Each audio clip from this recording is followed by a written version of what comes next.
Salutations tête de nage, je suis le chef et bienvenue dans cette review mensuelle du chapitre de Shingeki no Kyojin, des géants tout nus qui mangent les gens, même si on a un peu sorti de cette configuration, même si on y revient assez vite avec ce chapitre.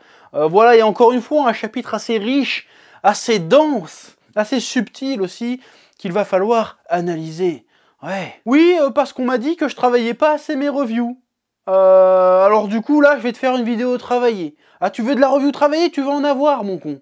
Mais attention, hein, je vais pas juste te faire une analyse des références au chapitre précédent et puis te balancer mes théories sur fond d'OST grandiloquente, hein, musique un peu épique. Quoique si, je mettrais peut-être une petite musique un peu épique parce que c'est stylé quand même. Non, aujourd'hui je vais te faire une vraie analyse artistique comme on doit analyser un manga. Attention, ah, je vais te faire ça aux petits oignons, ça va être bien fait. Pour le montage, je te promets rien. Mais attention, là on va pas déconner. Ah, tu veux du travailler? Tu vas en avoir. Rien, tu fermes ta gueule, tu t'assis, et tu sors un crayon, un cahier, tu prends des notes. Attention, on déconne pas là. Ouais. Et avant, je tiens à te rappeler que le chapitre est disponible en simultrade en français totalement légalement sur Isneo. Hein, la petite application pour lire des BD numériques, très sympa, très facile à utiliser.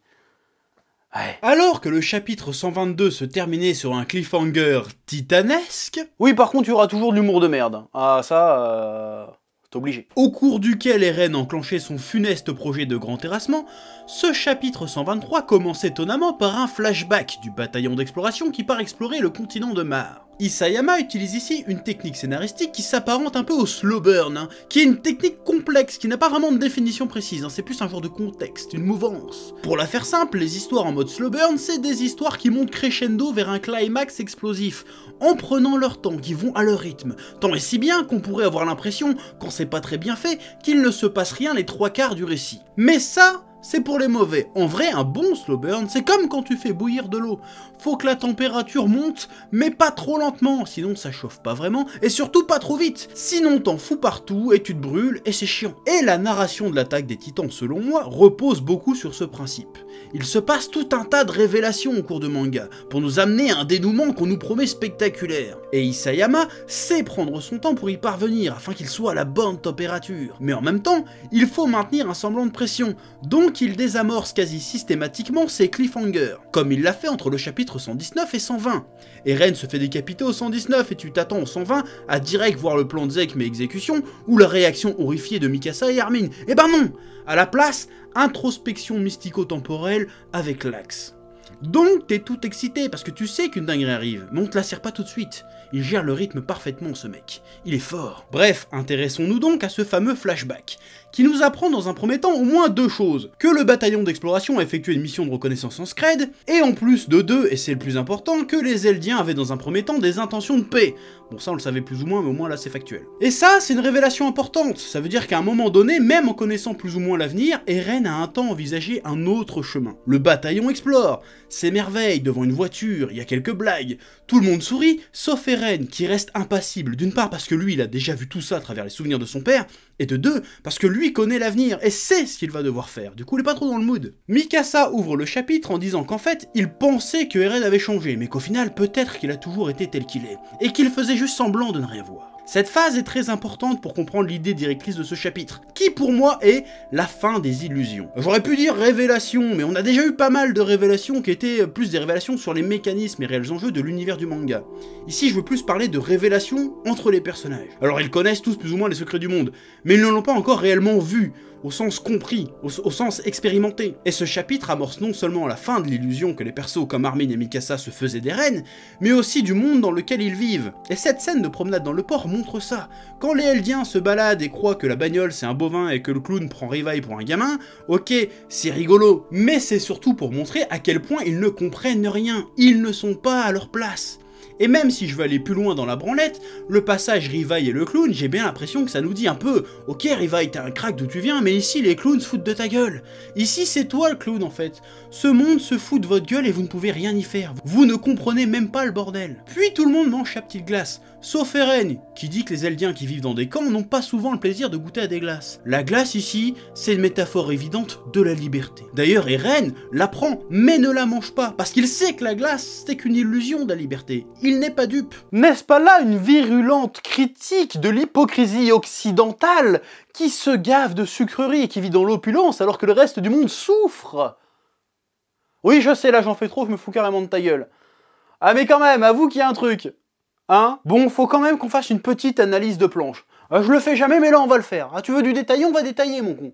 Ouais. Qu'on se le dise, Isayama ce sera jamais un grand dessinateur, mais pour ce qui est du découpage et de la mise en scène, il est très fort. Et ce chapitre recèle de 2 ou 3 exemples concrets de l'importance de la mise en scène dans un manga. Je vais parler de la planche 9 par exemple. Nous avons là une slash page, ou une pleine page, t'appelles ça comme tu veux, avec Eren qui dit « Alors qu'au dehors le monde est si vaste ». Alors toi tu dois te dire que c'est une pleine page pour appuyer le fait que le monde soit vaste. Oui, mais ça raconte bien plus de choses que ça quand on s'intéresse à la composition de la planche. Eren est appuyé sur les barrières qui délimitent le port, le dos face à la mer, ce qui nous montre qu'il est exclu de ce monde, qu'il est tourné vers l'extérieur. Tandis que ses camarades sont à l'opposé en train de se mêler à la population, en train de s'émerveiller devant les échoppes qui débordent de richesses en tout genre. La planche étant clairement scindée en deux pour mieux marquer l'opposition des deux parties. Mikasa quant à elle est légèrement en retrait, comme à mi-chemin entre Eren et le reste de la scène, ce qui nous indique une hésitation.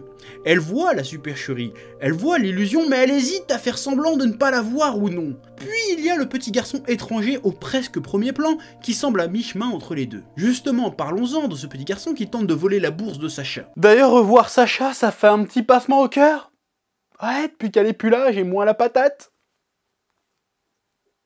Pardon. Le petit se fait prendre par Rivaille, ce qui crée un attroupement autour du gosse. Là, les passants cherchent un moyen de le punir, pour en faire un exemple. Passants qui sont sans doute des spectateurs de BFM TV, hein, vu les remarques qui sortent, ils sont odieux. Cette scène est très intéressante parce qu'a priori, ce gosse n'a rien à voir avec les délires eldiens.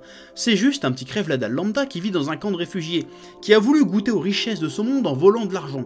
Argent qui est la matérialisation moderne du pouvoir. Pourquoi le gosse vole l'argent? Pour pouvoir se payer des richesses, pour pouvoir goûter à la liberté. Le gosse fait symboliquement exactement ce que veut faire Eren avec le pouvoir de l'originel, accéder à la liberté. Mais comme le gosse, pour y arriver, il va devoir faire quelque chose de mal. Et comme le gosse, les gens qui détiennent la vérité vont vouloir le punir.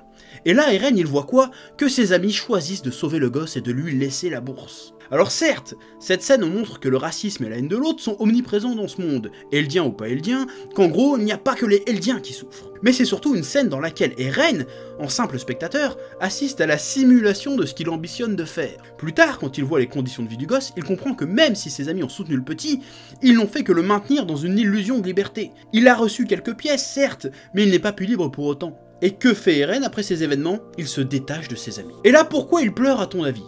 Je ne pense pas qu'il pleure seulement parce qu'il connaît l'avenir sombre qui les attend, mais parce qu'il prend conscience qu'il n'y a pas d'autre solution que celle qu'il envisage en réalité. Ouais, là où j'ai du mal à cerner les intentions d'Eren, c'est quand il demande à Mikasa ce qu'il représente pour elle. Pourquoi il lui demande ça à ce moment-là? Est-ce que c'est parce qu'il hésite encore à se séparer d'eux? Est-ce que si elle avait répondu qu'elle est amoureuse de lui, il aurait plus penché pour la solution plus douce de Zek? Ou bien cherchait-il à se définir lui-même par rapport à Mikasa? Pour moi, il est clair qu'Eren avait pris sa décision avant ça en fait. Et c'est selon elle que la réponse à cette question aurait pu changer la direction d'Eren.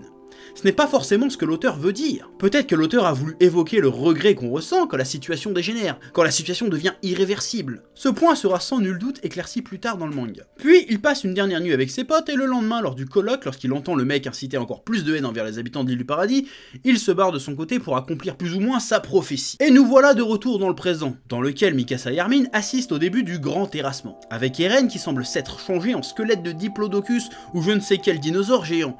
Alors je ne vais pas émettre de théorie sur son apparence, hein. Osef on découvrira bien assez tôt, et puis c'est pas spécialement forcément le truc le plus intéressant. Et encore une fois, masterclass de mise en scène.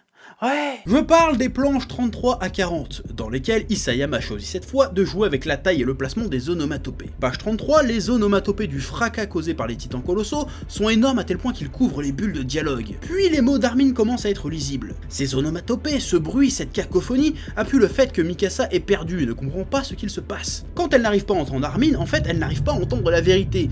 Ce bruit, c'est l'illusion qui disparaît. Ouais, c'est ce que je disais au début. Ensuite, Armin hurle par-dessus tout ce fracas, et dans un premier temps, il se réjouit parce qu'il croit qu'Eren veut juste repousser l'armée mare. Le fracas continue, puis il réalise qu'Eren lance en réalité le grand terrassement. Et il continue d'hurler par-dessus le fracas parce qu'il ne veut pas accepter cette réalité. Il s'accroche à son illusion. Puis soudain, plus aucun son. Plus aucun bruit, plus aucune onomatopée. Eren utilise le pouvoir de l'originel pour s'adresser à tous les descendants d'Ymir et annonce clairement ses intentions à tous. Il veut détruire toute vie sur Terre. L'illusion à l'image du mur s'envole, disparaît. Eren dévoile ce qui semble être son vrai visage monstrueux au monde, et Mikasa et Armin le voient enfin. Et c'est là que la scène avec le gamin voleur redevient intéressante. Eren s'apprête à faire quelque chose de mal, de très mal pour accéder à la liberté. Cette fois, ses amis vont-ils le juger, le condamner ou l'aider? Et je pense que ça va être tout l'enjeu des chapitres à venir. Ouais. Bon, ça c'était pour le côté analyse. Maintenant on va parler un peu le côté avis théorie. Ouais, je sais, le côté analyse c'était déjà une masterclass, mais voilà. Ouais. Bon, déjà quand tout se passe dans l'axe là, où qu'il est Rivail, ouais, ou Lévi, moi je l'appelle Rivail, mais casse pas les couilles, où il est? Est-ce qu'il est mort? Est-ce qu'il est tapis d'ombre? Il attend le moment de frapper? Qu'est-ce qui se passe? Est-ce qu'il se prépare un plan en carabistou? Est-ce qu'il est parti chercher Annie par exemple? J'en sais rien. Je veux savoir où est passé Rivail. Ensuite, si Eren a effectivement libéré tous les titans fossilisés, quid d'Annie? Donc Annie était fossilisée dans un cristaux de titan. Si Eren a tout libéré les trucs de fossilisés, techniquement Annie doit être libérée. Si Annie est libérée et qu'elle reprend conscience, quel camp va-t-elle choisir? Va-t-elle soutenir Eren? Va-t-elle soutenir Mar? Va-t-elle soutenir les Eldiens? Ça peut être tout à fait fascinant de faire revenir ce personnage à ce moment-là de l'histoire, parce qu'il ne faut pas la laisser de côté. Je pense qu'Isayama, dans sa grande sagesse, l'a mis de côté pour la ressortir au bon moment. Je pense que ce moment est arrivé. Ça peut être tout à fait intéressant de voir comment elle va réagir. Ouais. Et même à ce stade, j'ai toujours du mal à croire que ça va simplement se terminer par le grand terrassement. C'est trop simple, je sais pas, j'y crois pas. Parce que ça serait... Si Eren met son plan à exécution réellement tel quel, la fin serait trop déprimante. Serait trop... Enfin, je sais pas, ça peut être super intéressant, attention, mais il y aurait tellement aucun espoir. Ça serait tellement déprimant, ça serait tellement tragique, que tu ressortirais rien de positif de cette fin, en fait. Ça serait une fin un peu à la Devilman, complètement désespérante. Or, ça peut être génial à voir, ça peut être très intéressant, mais... est-ce qu'on est prêt à une fin comme ça? Et l'autre fin possible que je vois peut être stylée, peut être intéressante, mais un peu attendue. Je parle du coup que Eren devienne le grand méchant final du manga et que les Eldiens, et peut-être même le peuple de Mar, s'unissent pour réussir à le faire tomber, pour réussir à le vaincre. Pour finalement faire une espèce de fin à la Watchmen. C'est-à-dire à la fin de Watchmen, on fait croire à une menace plus grande que l'humanité pour que les humains arrêtent de se battre entre eux et s'unissent enfin dans la paix. Or, cette stratégie a déjà été appliquée dans l'univers de SNK. Hein. L'île du paradis, c'était un peu le même délire. Genre, on va se cacher, comme ça c'est la paix entre vous. La paix a duré qu'un temps, bien évidemment. Mais sauf que ça serait pareil, sauf que cette fois-ci, ça serait plus radical, que la menace serait vraiment énorme. Et on inclurait les Eldiens, qui se montrent en sauveur, du coup en protecteur, en empêcheur du titan de revenir. Tu vois, tu peux imaginer ça. Dans le délire. Ouais, je ne sais pas vers où on va. Enfin, j'ai ma petite idée quand même, quand je te l'ai expliqué dans cette review. Mais on va y aller, et ça va être surprenant. Ça va être enrichissant, ça va être divertissant. Je pense qu'on va en prendre plein la tronche. On va se régaler. Parce qu'SNK, c'est la vie, et je maintiens que c'est le manga de la dernière décennie. Voilà, je le dis, c'est génial. C'est magnifique, c'est la passion vibre. Avec SNK, c'est une masterclass. De A jusqu'à Z, c'est absolument parfait, c'est génial. Voilà. Sur ce, je te dis au mois prochain pour la prochaine review du chapitre 124. Voilà, dans les commentaires, tu peux dire qu'est-ce que tu penses de ce format, qu'est-ce que tu penses de cette analyse, est-ce que c'est mieux, est-ce que c'est moins bien, est-ce que tu as pris une masterclass, je sais pas, explique-moi. Voilà, après tu mets des pouces, tu t'abonnes, tu vas sur YouTube, tu fais tout ça. Et sur ce, je te dis que la passion te guide. Et à bientôt. Ouais. Eh oh, tu vas pas te barrer comme ça, hein?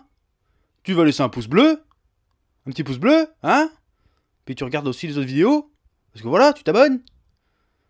Ouais?